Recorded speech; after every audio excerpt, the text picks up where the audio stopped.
Aliens invade the skies above Earth, and they're not here on a friendly visit at Independence Day, one of the big summer movies we'll be reviewing this week on Siskel and Ebert, along with John Travolta's new movie, and also a look at how they do special effects in the movies, and also a look back at some of the big hits of the summer so far.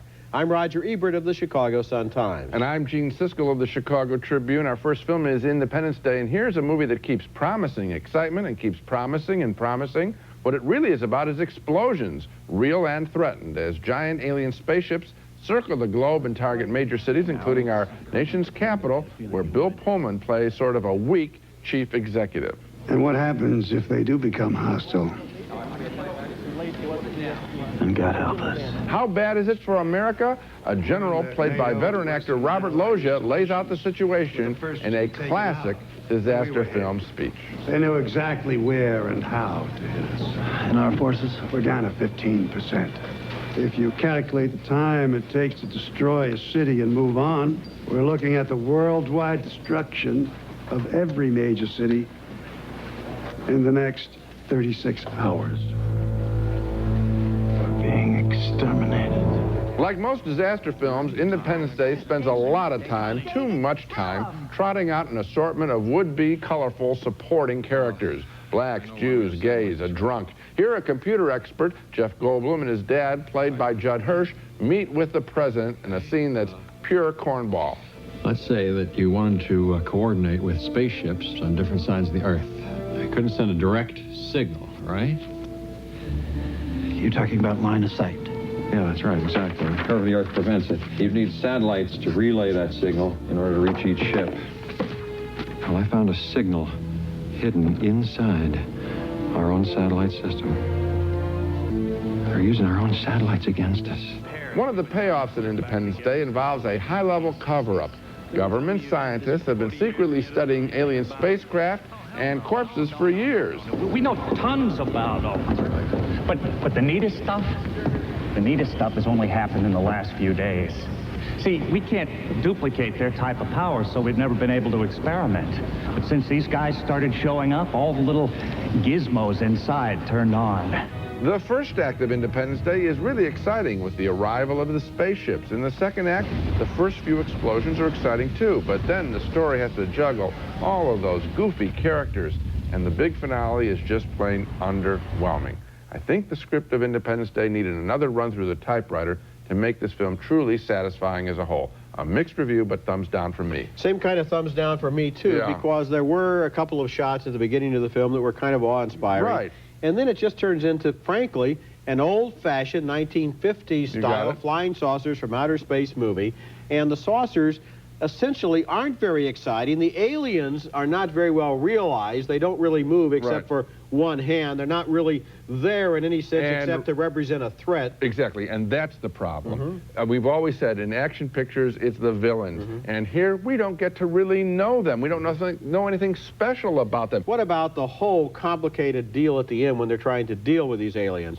Jeff Goldblum comes up with a plan that most people won't understand at all. And anyone who understands anything about computers will know is completely impossible. So that if you're carrying it all at that point. If you're carrying it all at that point, it really gets bogged down.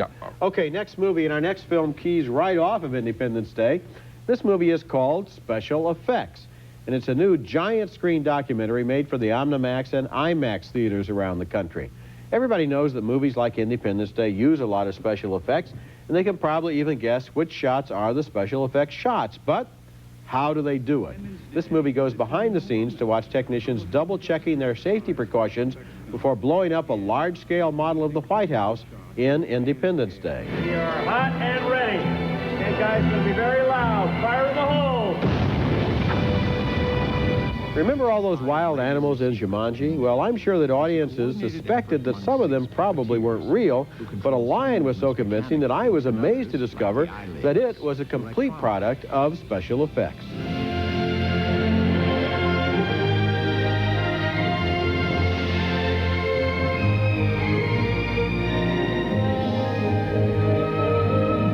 Other footage in the film covers George Lucas's preparations for a 25th anniversary re-release of the Star Wars trilogy and reveals how models of spacecraft are made to seem so real.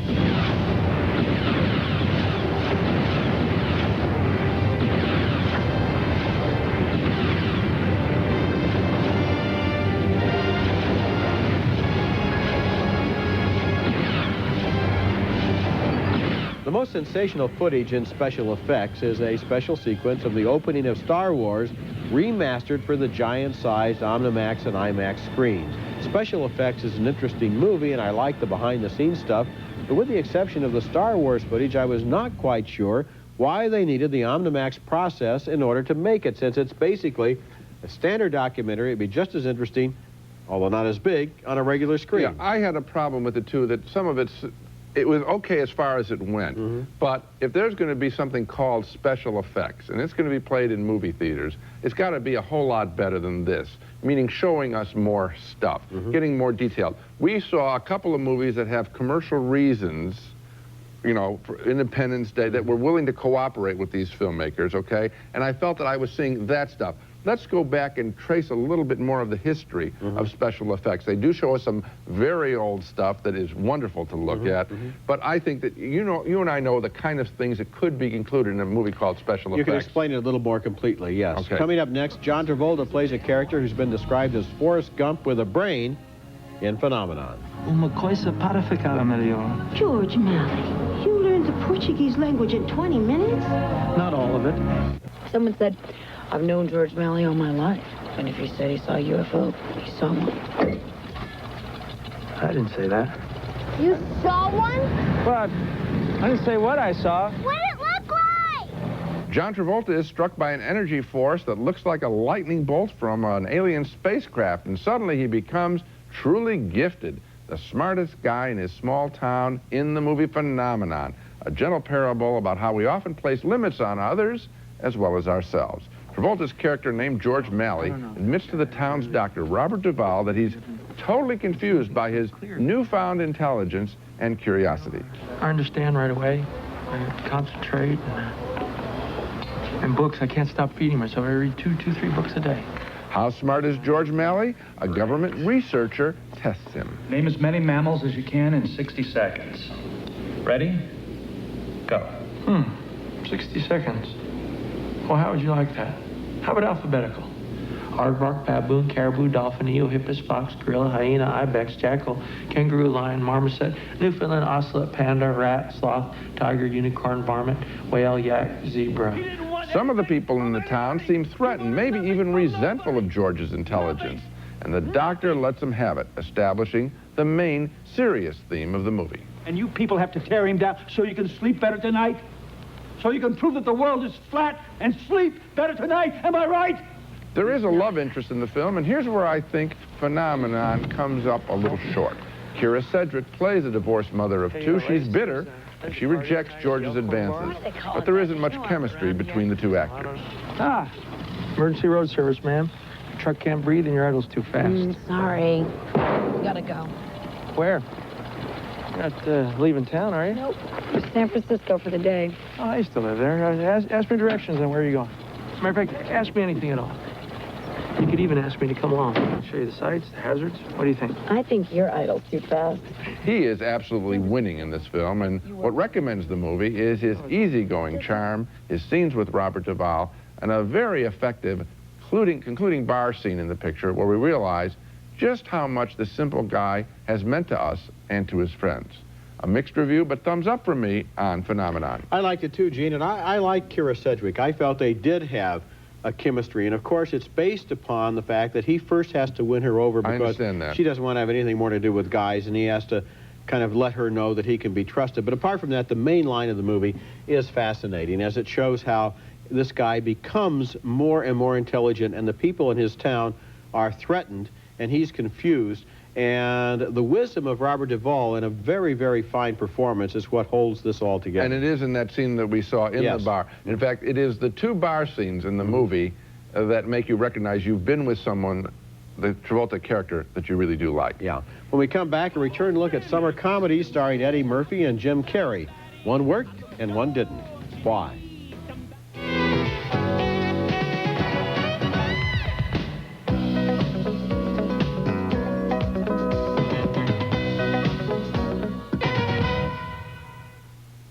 I know how you're feeling right now. Stop it. Don't do that. I'm here for you. Don't do that. You're going to get me killed. Out of here.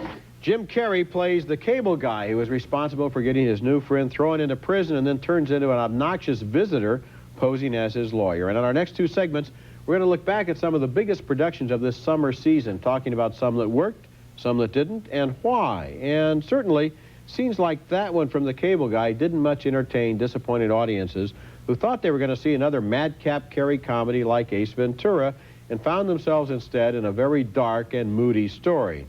On the other hand, here's Eddie Murphy, who has disappointed his share of audiences in recent years, but is back with a terrific comedy called The Nutty Professor. Anything I can get for you? Juice, coffee, rack of lamb? The joke is on Murphy's character in that scene, but in this scene, from the cable guy, the joke is on poor Matthew Broderick, who thinks he'll never get rid of his new friend from hell. I gave you free cable. What have you ever done for me? Anything you want, just name it quickly. Tomorrow night we hang out. Fine, anything you want. God bless you. You're too good to me. You really are. In The Nutty Professor, Jada Pinkett plays the professor's girlfriend who gets invited over to dinner, and all of the adults in the professor's family are played in disguise by Eddie Murphy. Ain't nothing wrong with having relations. Don't be ashamed of that. Relations is beautiful. When I was young, I used to always have relations. Every night, if a nice gentleman bring me flowers and candy, take me to a movie, show me a lovely evening, then I would take him home and give him hot, lovely relations. Relations are... Why does one of these comedies seem so right and the other one seem, at least to me, so wrong? Partly it's audience expectations. People don't want a depressing black comedy from Jim Carrey, and they do want slapstick and sight gags from Eddie Murphy. But there's another reason, too, I think.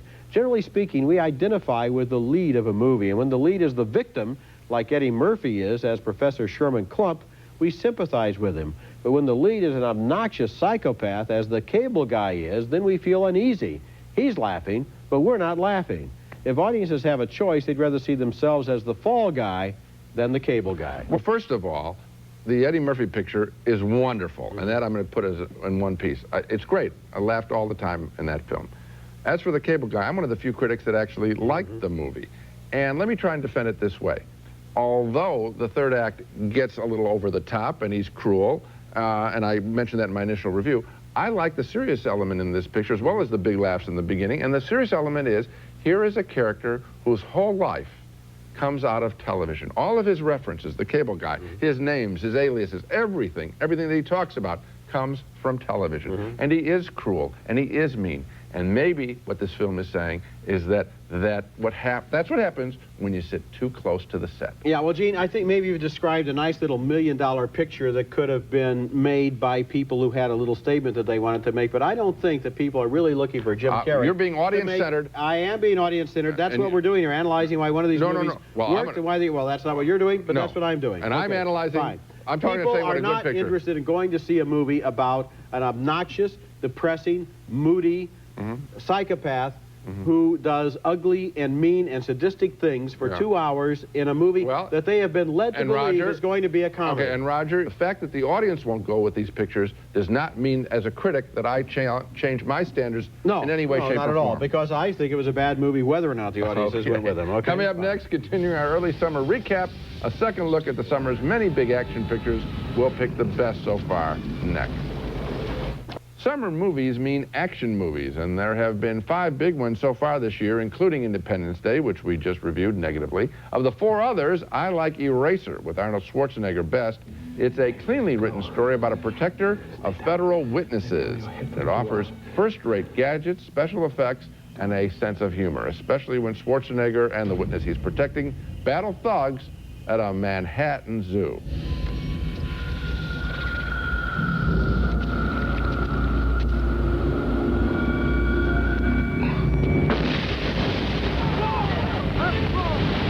As for the others, I also enjoyed Mission Impossible, even though its story is awfully hard to follow. That we follow it at all is due to the absolute conviction of Tom Cruise playing a character who is trying to protect government secret files.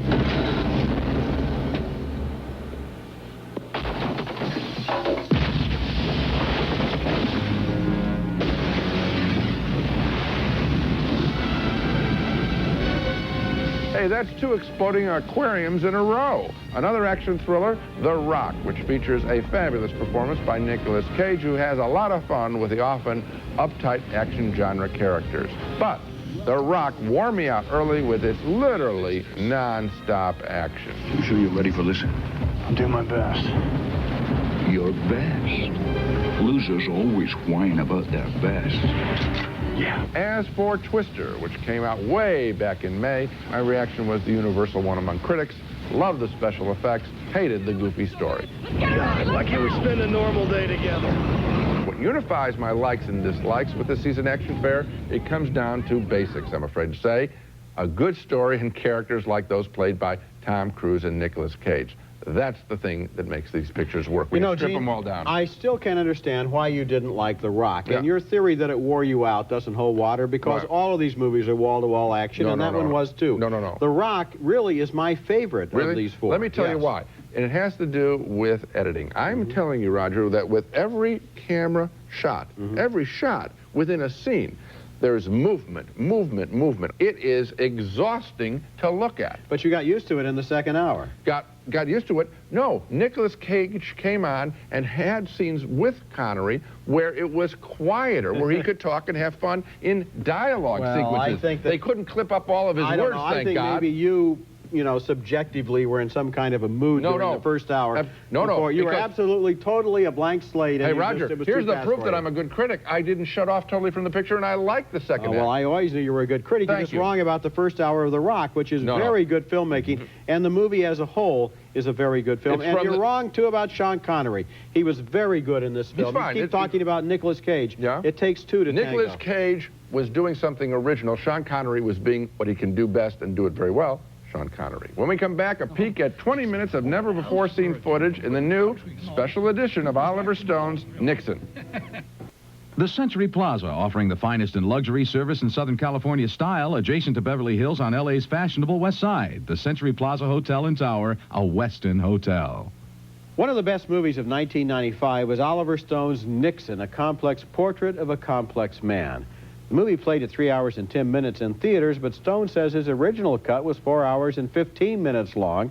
And now, for the movie's release on home video, 20 minutes have been added at the end in a special edition. Some of the new footage is relatively minor, like this scene as the White House limousine pushes through crowds of Vietnam War protesters outside the White House. Jesus! Get that little punk! Hey, tackle! Go on, get him!